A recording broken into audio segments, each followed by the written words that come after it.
하나님의 말씀 사도행전 14장 조금 깁니다. 1절부터 18절까지.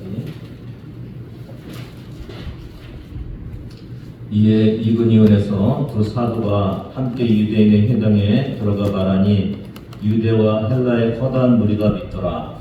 그러나 순종하지 아니하는 유대인들이 그들의 마음을 선동하여 형제들에게 악함을 품게 하거늘 두 사도가 오래 있어 주를 힘입어 담대히 말하니 주께서 그들의 손으로 표적과 기사를 행하게 하여 주사 자기 은혜의 말씀을 증언하시니 그 시내 우리가 다르고 내일을 따르는 자도 있고 그 사도를 따르는 자도 있는지라. 이방인과 유대인과 그 관리들이 두 사도를 모욕하며 돌로 치려고 달려드니 그들이 알고 도망하여 누가 문이라에 두서 그 사도가 노래하여 그 문으로 가서 거기서 복음을 전하니라.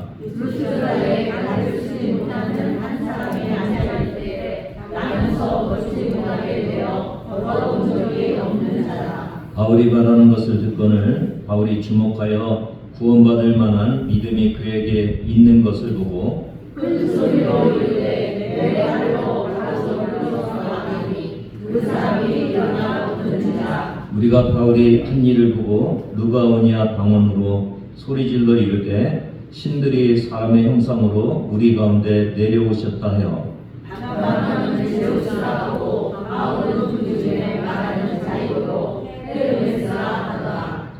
시외 제우스 신당의 제사장이 소와 화환들을 가지고 대문 앞에 와서 우리와 함께 제사하고자 하니 두 사도 바나바와 바울이 듣고 옷을 입고 우리 가운데 뛰어들어가서 소리질러 이르되 여러분이 어찌하여 이러한 일을 하느냐. 우리도 여러분과 같은 성정을 가진 사람이라 여러분에게 복음을 전하는 것은 이런 헛된 일을 버리고 천지와 바다와 그 가운데 만물을 지으시고 살아계신 하나님께로 돌아오게 함이라. 하나님이 지나간 세대에는 모든 민족으로 자기들의 길들을 아예 방임하셨으나 그러나 자기를 증언하지 아니하신 것이 아니니 곧 여러분에게 하늘로부터 비를 내리시며 결실기를 주시는 선한 일을 하사 음식과 기쁨으로 여러분의 마음에 만족하게 하셨느니라 하고 그렇게 하여 겨우 우리를 말려 자기들에게 제사를 못하게 하니라. 지금도 전도의 현장에는 하나님의 역사들이 많이 일어납니다. 이란에서는 선교가 법적으로 금지되어 있는데 많은 무슬림들이 꿈에서 예수님을 만난 후에 개종을 한다고 합니다. 2010년 이후에 수많은 이란인들이 빛나는 존재 또는 흰 옷을 입은 남성이 나타나서 예수를 믿으라고 이렇게 꿈에서 보여서 그래서 성경을 구매해서 읽고 기독교인이 되는 그런 일들이 많이 일어나고 있다고 봅니다. 아프리카 지역 나이지리아 같은 곳에서는 예를 들어서 2014년 한 선교사가 기도하는 동안에 선천적으로 다리를 못 쓰던 소년이 갑자기 일어나서 걷는 그런 일들이 있어서 많은 사람들이 또 개종을 하는 그런 역사들이 있고요. 중국에서는 2000년대 초반이었는데 한 지역에서 불법 전도로 체포될 뻔한 전도자들이 경찰에 의해서 이렇게 감시를 당하고 있는데 갑자기 거리에 안개가 깔리면서 경찰이 따라오지 못하게 하는 그런 일도 있었다고 합니다. 이렇게 전도에는 예전이나 지금이나 하나님의 능력이 나타나는 그런 것을 볼 수가 있습니다. 오늘 1절을 같이 읽어보겠습니다. 이에 이고니온에서 두 사도와 함께 유대인의 회당에 들어가 말하니 유대와 헬라의 허다한 무리가 있더라. 이제 어디를 갔습니까? 지금 1차 전도 구브로, 버가, 비시디아, 안디옥, 이고니온 이렇게 돼요. 이제 이고니온으로 오고 있어요. C자 같이 이렇게 C자 역순으로 이렇게 가고 있죠. 여기 지금 보면은 몇 가지 의문이 드는 표현들이 있어요. 회당에 들어가서 말하는데 유대와 헬라의 허다한 무리가 믿었다고 했잖아요. 그러면은 그 회당에는 유대인이 많았을까, 헬라인이 많았을까, 비율은 얼마나 됐을까? 그 다음에 또 허다한 무리라고 그러는데 이 허다한 무리가 어느 정도 됐을까? 이런 여러 가지 의문점들이 있는데 그것보다 더 중요한 것은 전도가 굉장히 성공적인 열매를 맺고 있다. 그것을 알 수가 있죠. 저번 시간에 했던 사도행전 13장에 보면 44절에 거의 온 시민들이 하나님의 말씀을 들었다고. 최소 그 시민이 몇 명 정도 됐다고 기억나시나요? 5,000명, 최소 5,000명. 그 정도의 많은 일들이 일어나고 있어요. 그러니까 부흥의 역사, 전도의 역사가 아주 넘치도록 은혜롭게 이렇게 가고 있는 그런 상황인데 2절에 보니까 첫 단어가 뭡니까? 그러나. 그러니까 은혜가 넘치고 열매가 많이 맺히는 그곳에 그러나 뭣도 많다고요? 방해도 많은 거예요. 방해도 많고 어려움도 많고 하는 이게 복음전도의 모습인 것을 알 수가 있고 2절에 보니까 마음을 선동하여 형제들에게 악감을 품게 하는 순종하지 않은 그 유대인들이 그렇게 하는 거죠. 이걸 보면서 아니 그냥 안 믿으면 믿는 사람 믿게 놔두면 되잖아요. 근데 왜 악감을 품고 선동을 하고 그럴까? 영적인 전쟁이 이루어진다는 것을 우리가 느낄 수가 있는 거죠. 3절 같이 읽습니다. 두 사도가 오래 있어 주를 힘입어 담대히 말하니 주께서 그들의 손으로 표적과 기사를 행하게 하여 주사 자기 은혜의 말씀을 증언하시니. 이 전도의 현장은 뭐라고요? 잘 받아들이는 사람도 있고 악감을 품고 막 반대하는 그런 사람도 있어요. 여러분의 삶의 현장, 전도의 현장도 마찬가지죠. 마찬가지입니다. 근데 오늘 이 사도 바울과 바나바가 한 이 전도의 모습을 우리가 좀 유심히 바라볼 필요가 있는데 첫 번째는 뭐냐면 주를 힘입어 담대히 말했다. 그렇죠? 3절에 보니까 두 사도가 오래 있어 주를 힘입어 담대히 말하니. 되게 위협하고 어려움을 주고 할 때 어떤 마음이 들어요? 그냥 좀 움찔하고 위험감도 느끼고 그래서 이게 주저주저할 수도 있는데 이때 어떻게 하라고요? 주를 힘입어 담대히 말하라. 이게 복음을 전하는 것이 주님을 힘입어야 된다. 이게 내가 담대히 말할 수 있는 상황이 아니고 주님이 말을 담대하게 할 수 있는 힘을 주실 때 우리가 담대히 전할 수 있다. 그러니까 저와 여러분의 삶 속에서 나는 이게 입이 안 벌어지고 반대하는 사람한테는 어떻게 할 수가 없어요 이렇게 얘기하는데 내가 하는 게 아니라 누가 하는 거다? 주님의 힘을 덧입어서 내가 하는 거다. 아멘이십니까? 이 모습을 좀 보시면 좋을 것 같아요. 근데 두 번째는 어떤 일이 있습니까? 주께서 그들의 손으로 뭐를 행하게 하십니까? 표적과 기사를. 그러니까 한마디로 말하면 야 하나님 시퍼렇게 살아계셔. 그것을 보여주는 거죠. 표적과 기사가 일어나는 거예요. 내 말이 아니라 하나님이 시퍼렇게 살아계신 걸 내가 증거하고 있어. 이것을 표적과 기사를 이렇게 보여주시는 거예요. 그러니까 오늘 저와 여러분도 이 전도를 할 때 하나님 시퍼렇게 살아계심을 보여주세요. 그런 기도가 우리한테는 필요한 거죠. 그런 거예요. 필요하고 세 번째는 뭐예요? 세 번째로 한번 또 보시겠습니까?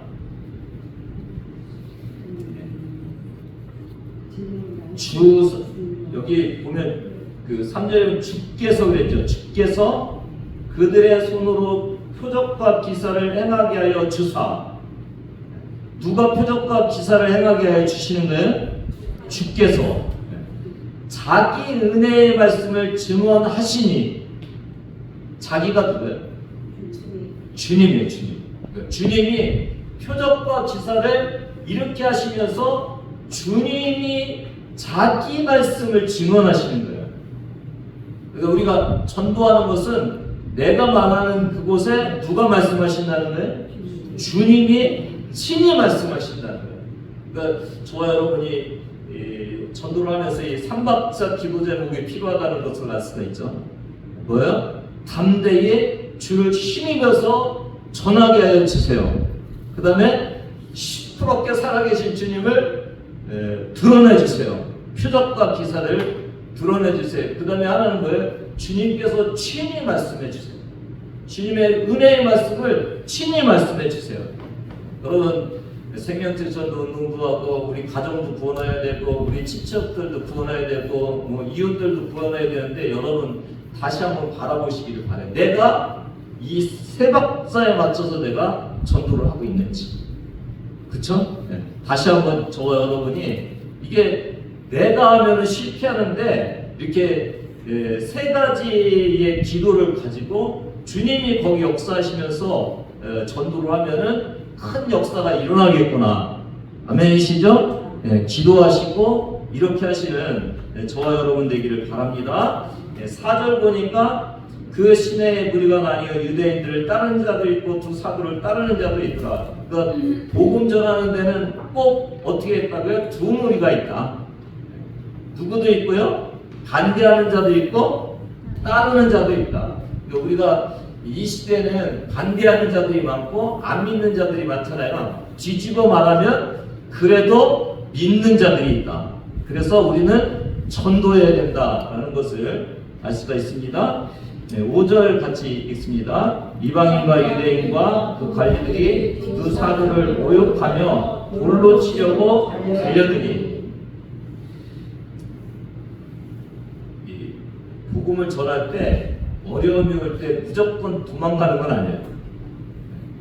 조금 전에 아까 그 3절입니까? 3절을 보니까 주를 힘입어 말했죠.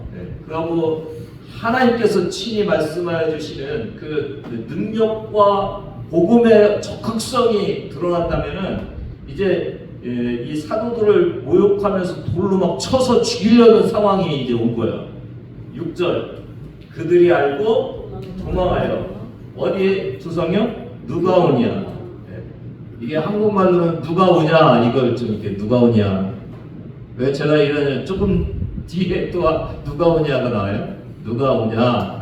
누가 오냐 성 누스드라와 더베로 가요. 그러니까 거기서 복음을 전하고 있어요. 근데 우리가 이 복음 전하는 걸 보면서 오늘 이 이분이온의 전도를 보면서 복음 전하는 거에 대한 많은 것들을 우리에게 좀 생각나게 해주는데 복음의 효율성 이 시대는 이제 이방으로 막 퍼져나가는 시대잖아요. 복음이 거기 한 군데 말고 갈 곳이 너무나 많은 거예요 지금. 맞죠? 갈 곳이 너무 많아요. 근데 한 곳에서 복음을 전하는데 이제는 막 돌을 들고 죽이려고 들고 있는 거예요. 거기서 버티고 복음 전할 이유가 없는 거잖아요. 거기 마음 닫혀 있으면 그냥 놓고 빨리 다른 데에 가서 또 복음을 전해야 되잖아요. 이게 뭐예요? 복음의 효율성 때문에 이제 너무 강하게 반대하면 어떡하라고요? 가는 거예요, 다른 곳으로. 오늘 여러분도 복음을 전할 때 꽉 막혀갖고 복음을 안 들으려고 하면은 어떡해요? 다른 열려져 있는 사람을 향해서 또 가야 되는 거예요. 맞죠? 이게 복음의 효율성인데 꼭 복음의 효율성만 있는 것이 아니라 복음의 필요성도 있어요. 뭐도 있다고요? 복음의 필요성. 그러니까 내가 처해 있는 상황에 따라서 꼭 효율성만 따질 수 없는 그런 일들이 생겨요. 그게 뭐냐면 내 가정이에요. 내 가정에 남편과 아내와 자녀들이 있어요. 여러분이 포기하면 누가 여러분의 남편과 아내와 자녀들을 복무화시키겠어요? 누구밖에 없어요? 내가 해야 돼요. 내 가정을 하나님이 내가 복음화시키라고 했으니까 어렵고 힘들고 핍박이 오고 그래도 막혀 있어도 내가 해야 되잖아요. 그거는 맞습니까, 여러분? 그 필요성이 있어서 내가 해야 될 필요성이 있기 때문에 거기는 다른 방법이 없고 내가 포기하면 안 돼서 여러분이 하셔야 되는 거예요. 거기는 그 지점은 여러분이 하셔야 되는 거예요.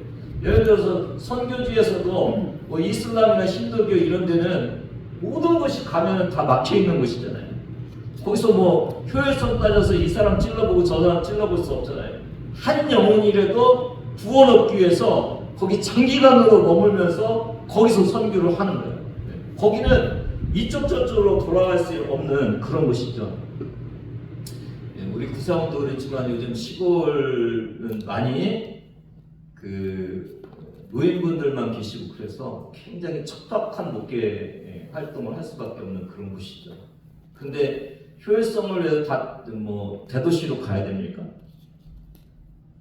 아니죠. 거기 있는 영혼도 구원 얻어서 하나님 나라로 가야 되잖아요. 그러니까 거기에 그 척박하고 비전 없는 그 곳에서 머물러서 복음을 전하고 있는 그 목회자들, 사관님들도 대단히 중요한 거예요. 그렇죠? 거의 그곳을 떠나면 그곳에 있는 생명들은 누가 할 수 없잖아요. 그러니까 그 영혼들을 위해서 뭐 자꾸 줄어들고 몇 명이 안 되고 그래도 이 거기에 주저앉아서 복음을 전하면서 한평생을 살아가는 것 굉장히 의미로운 거죠. 맞습니까, 여러분? 마찬가지예요.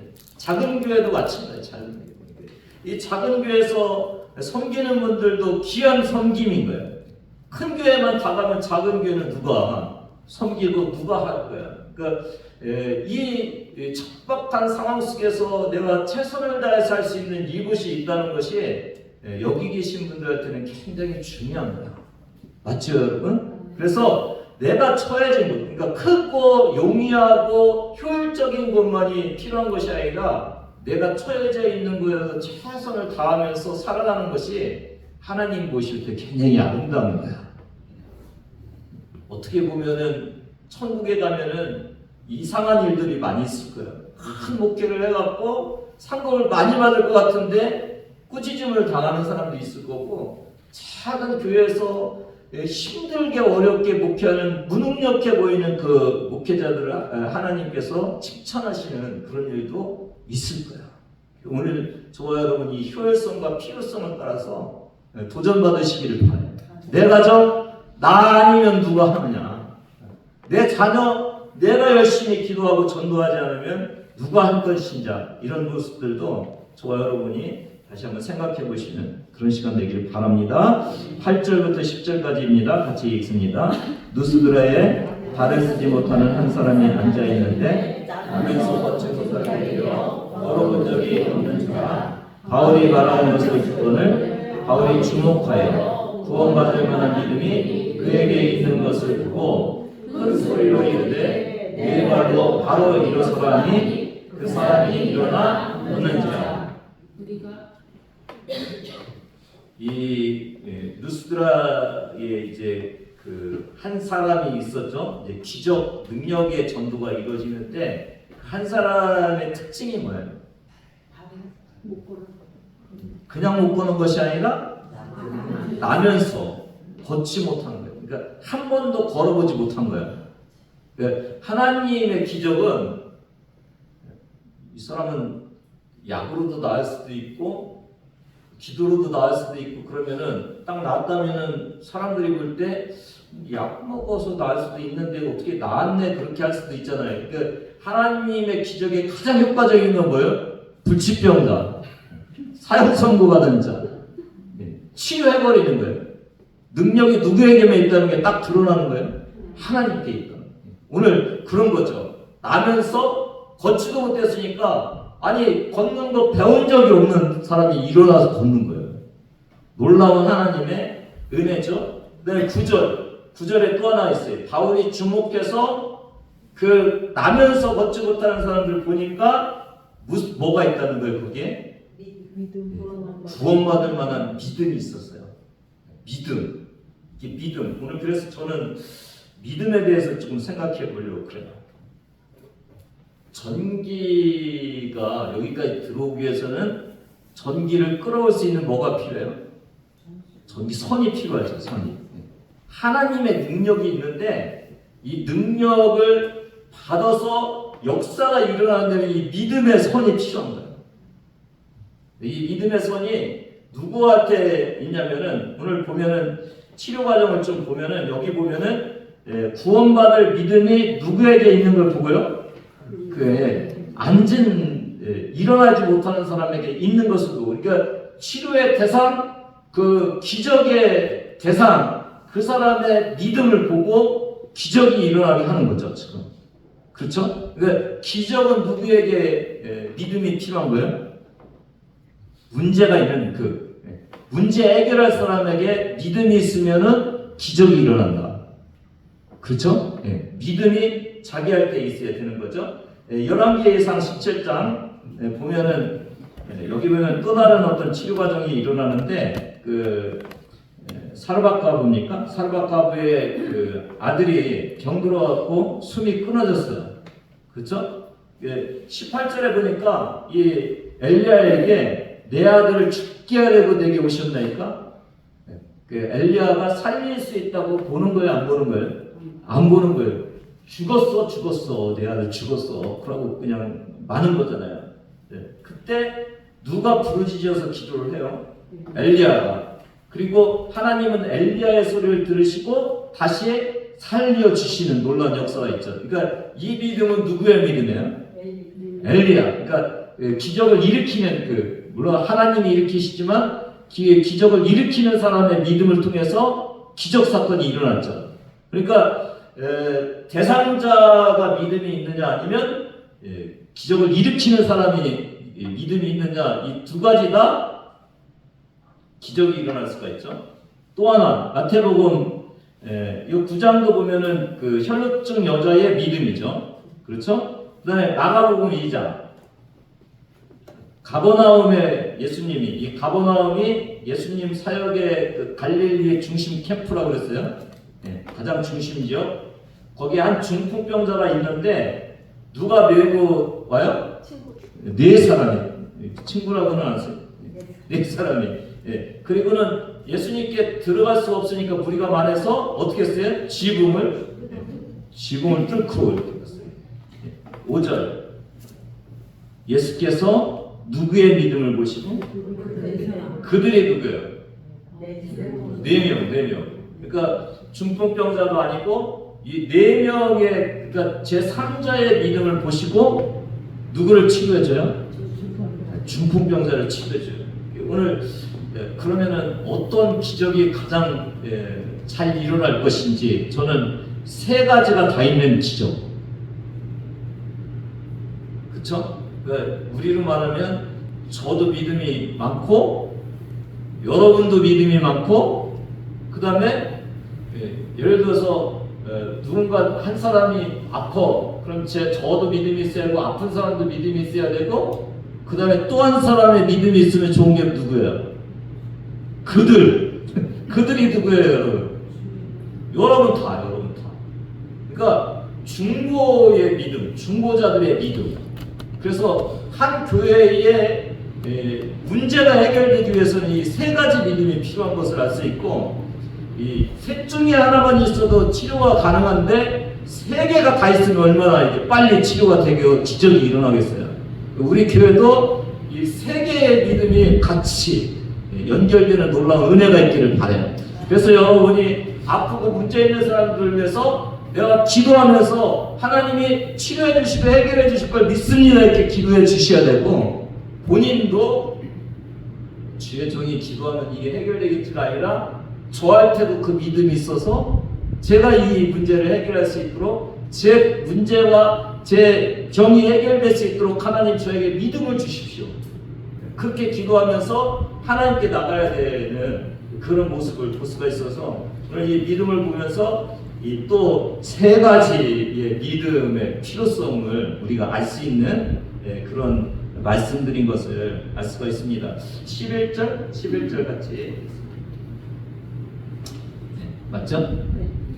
같이 읽습니다. 11절부터 13절. 무리가 아우리한 길을 보고 누가 오냐 방문으로 소리질러 이르되 신들이 사람의 형상으로 우리 가운데 내려오셨다 하여 바나바는 제우스라 하고 바울은 그 중에 말하는 자이므로 헤르메스라더라 시의 제우스 시장의 신당의 제사장이 소와 화환들을 가지고 대문 앞에 와서 우리와 함께 제사하고자 하니.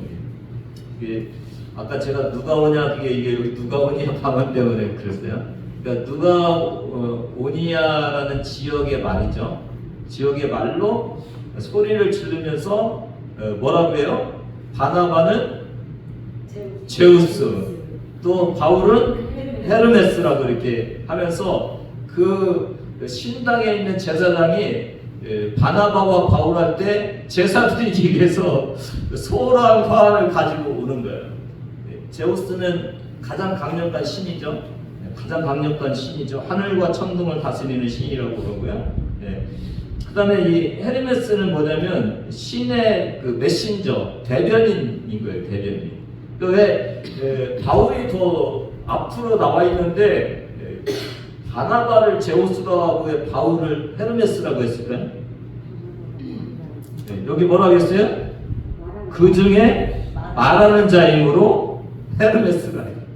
그러니까 메신저. 바나바는 가만히 있는데 바울이 자꾸 얘기를 하니까 바나바의 대변인이구나. 그래서 바나바가 제우스가 되고 바울이 헤르메스가 된 거예요. 맞죠? 그렇게 해서 이게 된 건데 저희는 여기서 좀 또 중요한 것을 하나 바라보는데 기적은 누가 일으키신 거예요? 사실은 하나님이 일으키셨잖아요. 우리가 간증할 때도 믿음 있는 사람이 자꾸 믿음을 드러내면 안 되는 거예요. 좀 지나갔지만은 이 믿음을 통해서 전기가 들어온 거지 선이 뭐 한 거 아니잖아요. 그렇죠? 그래서 내가 믿어서 열심히 기도해서 될 수도 있고 뭐 주의종이 기도해줘서 될 수도 있는데 그거 말고 우리의 간증은 하나님께서 하셨다. 이렇게 이제 간증을 해야 되는 것이고 오늘 하나님께서 해주셨는데 이상한 현상이 일어난 거예요. 누구를 하나님으로 보는 거예요 지금요? 바나바와 바울을 신으로 보고 있는 거예요. 하나님이 하나님 되심을 드러냈는데 이 사람들은 자기네가 믿고 있는 제우스라는 그 눈을 가지고 이 사람들을 바라보는 거예요.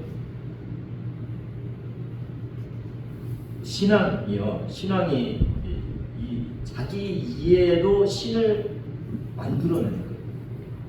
이런 현상이 한 번 더 있었죠. 언제 있었어요? 모세가 시내산으로 십계명을 이렇게 가지러 가서 오래 안 오니까 무슨 일이 있었어요? 아론과 금송아지를 만들었죠. 이 금송아지가 이집트의 신을 보면 이 아피스 신이라고 이 황소가 있어요. 황소. 이 나일강의 신이라고 부르는데 나일강이 이제 범람하면 홍수가 져서 범람하면 이게 토지가 비옥해져 갖고 풍성한 그 곡식이 열리잖아요. 그 신이라는 거예요. 신.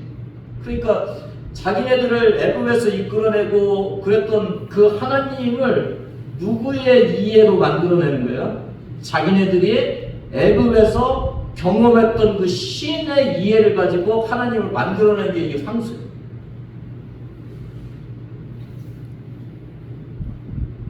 신은 여러분 만들어내는 것이 아니라 신은 보여지는 거예요.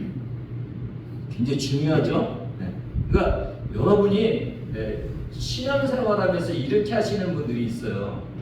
내가 돈 버는 것이 굉장히 중요해.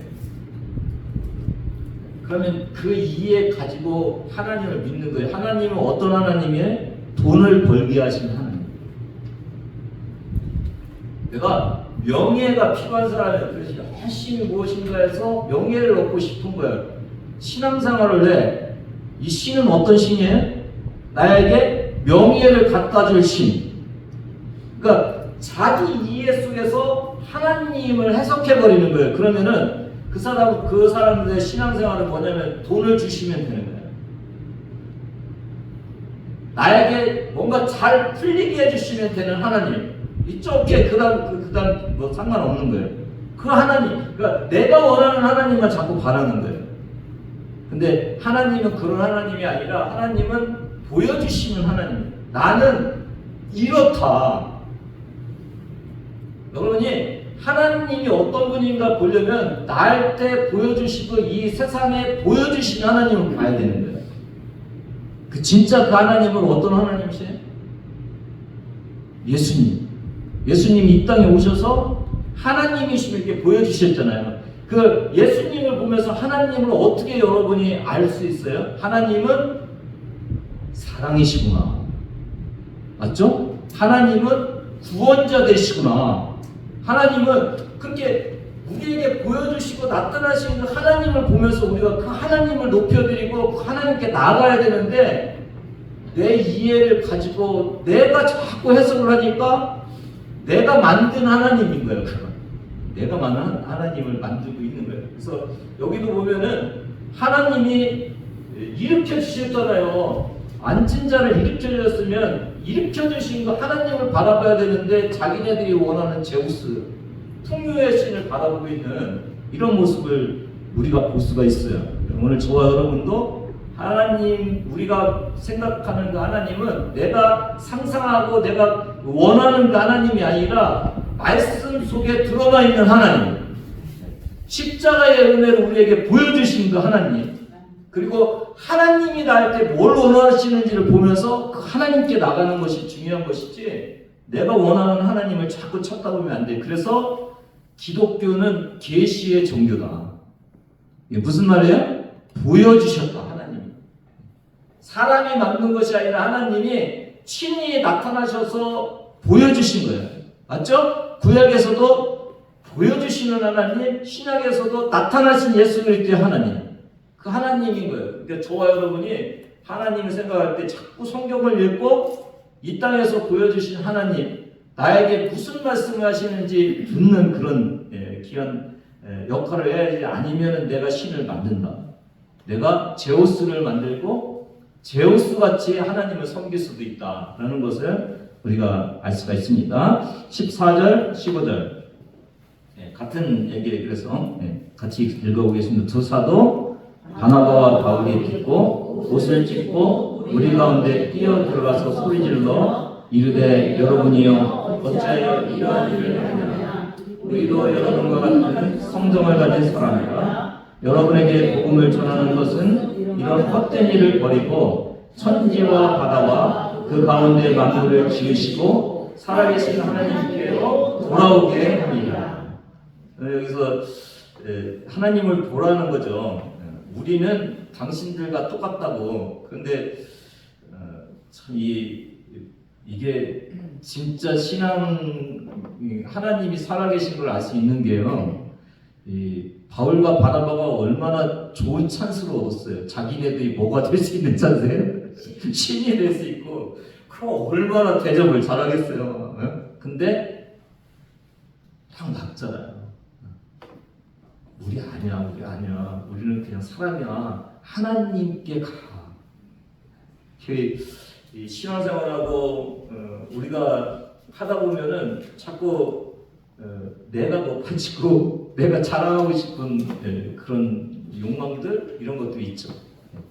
주의 종도 뭐가 능력이 나타나면 자기를 자꾸 이렇게 높이려고 하는 그런 욕심이 있을 때가 있어요.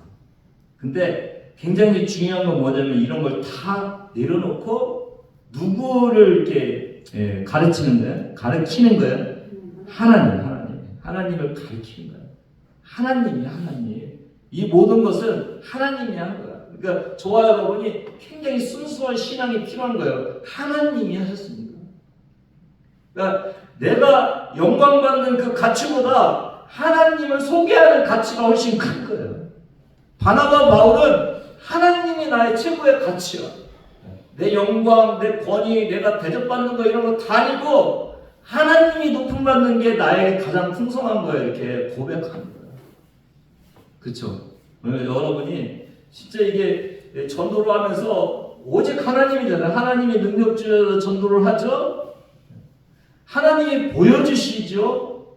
하나님께 영광 돌려야 되죠. 이게 다 하나님 중심의 신앙생활을 해야 되는 거지. 여기 자꾸 우리가 끼어들 만한 많은 것들이 있는데 거기 들어가면 안 된다는 것을 우리가 알 수 있고, 그래서 혹시 우리에게는 전도의 능력이 덜하고 신앙생활의 이 순수함이 좀 덜해질 수 있다는 것을 오늘 볼 수가 있는 그런 모습입니다. 16절부터 보면은 이렇게 또 복음을 전해요. 하나님이 지나간 세대에는 모든 민족으로 자기들의 길들을 가게 방임하셨으나 17절 같이 읽습니다. 그러나 자기를 증언하지 아니하신 것이 아니니 곧 여러분에게 하늘로부터 비를 내리시며 멸시의 비를 주시는 성한 일을 하사 음식과 기쁨으로 여러분의 마음에 만족하게 하셨느니라. 전도에 지금 엄청난 일들이 있죠. 하나님의 메시지가 전해지죠. 그 다음에 하나님의 기적 사건이 일어나죠. 근데 그 기적 사건에다가 뭐를 더하냐면은 일반 계시의 복음을 더해요. 그러니까 뭐 수도 없이 많은 그 메뉴를 가지고 복음을 전하고 있는 그런 모습을 볼 수가 있어요. 이 일반 계시가 뭐냐면 특별 계시는 이게 그리스도 예수의 십자가의 복음을 통해서 특별히 만난 그 이스라엘의 하나님, 있는 자들의 하나님을 통해서 역사하시는 그 보여주심이 특별 계시예요. 근데 일반 계시는 뭐냐면 안 믿는 사람도 다 볼 수 있는 하나님의 살아계심. 예를 들어서 제가 보니까 이 스티븐 호킹 이렇게 의자에 이렇게 하시는 과학자 계시죠? 이분이 뭐라고 했냐면 같이 읽어보실래요? 우주는 무에서 저절로 생겨날 수 없다. 반드시 원인이 있다. 여러분, 뭐 핸드폰 하나가 있으면 이 핸드폰이 그냥 쫙 생길 수 없잖아요. 누군가가 만들었잖아요. 그쵸? 그냥 생긴 게 뭐 있나요? 여러분의 삶 속에 뭔가 다 사갖고 장만한 거지 그냥 쫙 생긴 게 없잖아요. 그러니까 이 우주를 봐도 이게 어디서 온 거지? 그냥 쫙 생긴 거냐? 말도 안 된다. 여러분이 다른 사람을 할 때 십자가만 자꾸 얘기하지 말고 곁들이는 거예요. 이런 얘기를 해서 복음을 전하는 거예요. 생각해봐. 어떻게 이 우주가 그냥 있을 수 있어? 누군가가 만들었던지 어디서 생겨났지. 맞죠? 이게 이제 일반 계시로 다가가는 거예요. 그 다음에 폴 데이비스 뭐라고 했어요? 우주는 마치 생명이 존재하도록 의도적으로 설계된 것처럼 보인다. 맞죠? 우리가 살려면 산소도 필요하죠. 물도 필요하죠. 적당한 온도도 필요하죠. 햇빛도 필요하잖아요. 그걸 어떻게 다 이렇게 있게 만들었으니까 이건 사람이나 생물이 살 수 있도록 의도적으로 누군가가 만들었다.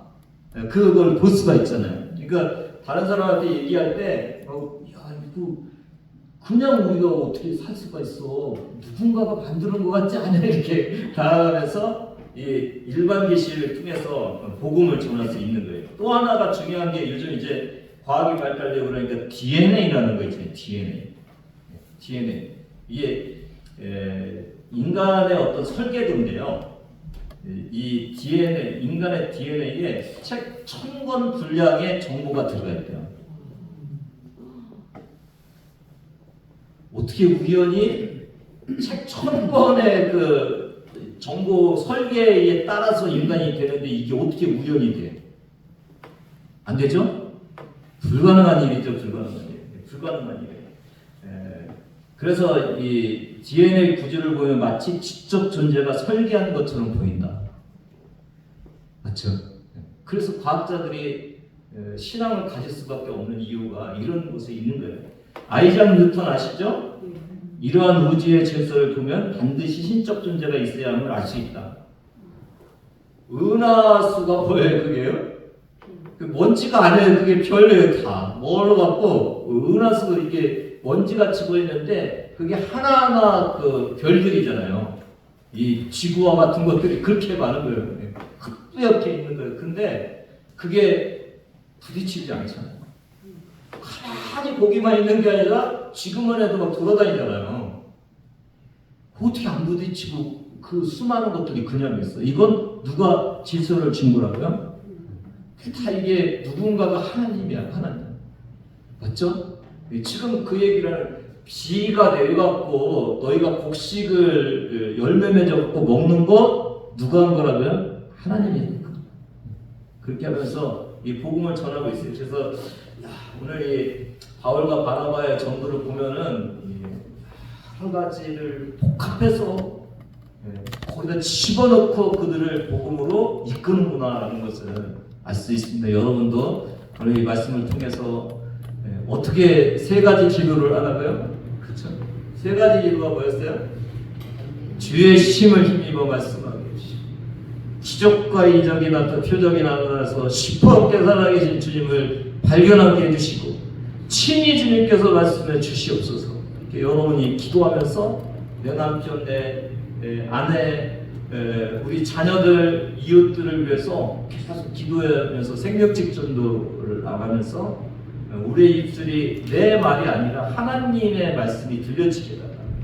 그 다음에 또 어떤 또 그 믿음이 필요한 거예요? 삼중 믿음이 필요해서 내 문제가 해결하기 위해서 나도 열심히 기도하면서 믿음으로 나아가야 되고 다른 사람에게 또 부탁을 해야 되고 또 교회에 알려서 지혜 정도같이 기도하면서 이 문제를 우리가 함께 믿음으로 이 일을 해결해 놔야겠다 이런 것도 저와 여러분이 알 수가 있고 또 뭐예요? 우리가 다양한 하나님의 직접적인 살아계신과 복음을 전하면서 또 자연계시를 통해서 그들이 이미 경험한 하나님을 또 거기다가 덧붙여서 전하는 이런 놀라운 일들을 통해서 복음이 전해지고 있구나라는 것을 오늘 바라보면서 아유 전도 안 되네 나는 못하겠어 이러지 마시고 오늘 이 말씀 안에서 우리에게 주신 이 전도의 박사가 하나님의 종이하고 있는 이 모습들을 저와 여러분이 깊숙이 바라보면서 나한테 어떻게 적용할 것인지를 생각하시는 그리고 적용하시는 그래서 귀한 열매들이 열리는 은혜가 있기를 바랍니다. 하나님 감사합니다. 복음행전 사도행전을 저희가 바라보면서 사도 바울과 바나바의 전도의 모습들을 바라봅니다. 우리에게도 귀한 효율적인 전도와 우리가 꼭 해야 될 그 전도의 대상자를 향해서 하나님 한평생 주님 앞에 나갈 수 있는 은혜가 있게 하여 주시고 잘 전할 수 있도록 또 주님이 우리에게 허락하신 귀한 전도의 방법들을 사용할 수 있도록 은혜 내려 주시옵소서. 감사드리며 예수님의 이름으로 기도드리옵나이다. 예수 우리 때문에와 하나님 아버지의 무한하신 사랑하심과 성령님의 감동과 역사하심이 오늘 말씀을 듣고 주님의 힘으로 능력으로 주님이 하시는 방법으로 우리의 삶을 이루어 나가고 신앙을 갖고 전도를 하기를 원하는 주의 자녀들 머리 위에 지금부터 영원까지 함께 하시기를 간절히 축원하옵나이다.